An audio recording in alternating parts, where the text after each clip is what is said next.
Welcome to our channel. Today we how to set up using Microsoft OneDrive for claim evidence, quick tutorial step by step clearly. Open your web browser and go to the OneDrive website. Sign in using your Microsoft account credentials. Once logged in, locate the upload button at the top of the page. Click on upload and select files or folder, depending on your needs. Navigate to the documents or images you want to upload for your claims. Select the files and click Open. Wait for the upload process to complete. Once uploaded, you can create a new folder to organize your claim evidence. To create a folder, click on New and then select Folder. Name your folder appropriately, such as Claim Evidence. Click on the folder to open it. Now, upload additional documents related to your claim by repeating the upload process.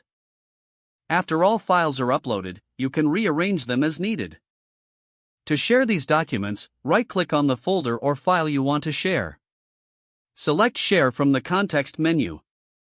In the Share window, enter the email address of the person you want to share with.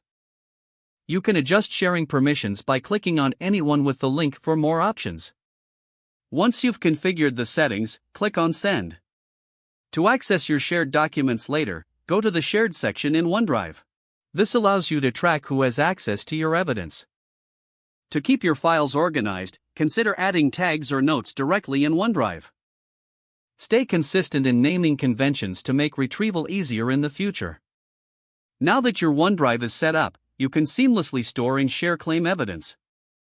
Remember to regularly update and maintain your folder as new evidence arises.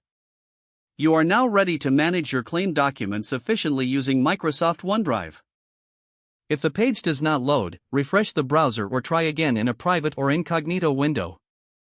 Make sure you are using the correct email address, then retype it carefully to avoid small typos. If your password is not accepted, use the reset option and create a new strong password you can remember.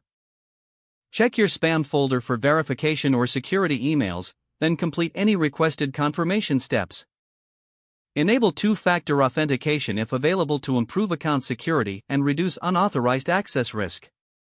After signing in, review your profile details so your contact information and settings are accurate and current. If you see an error message, note it down and try again after restarting your device and internet connection.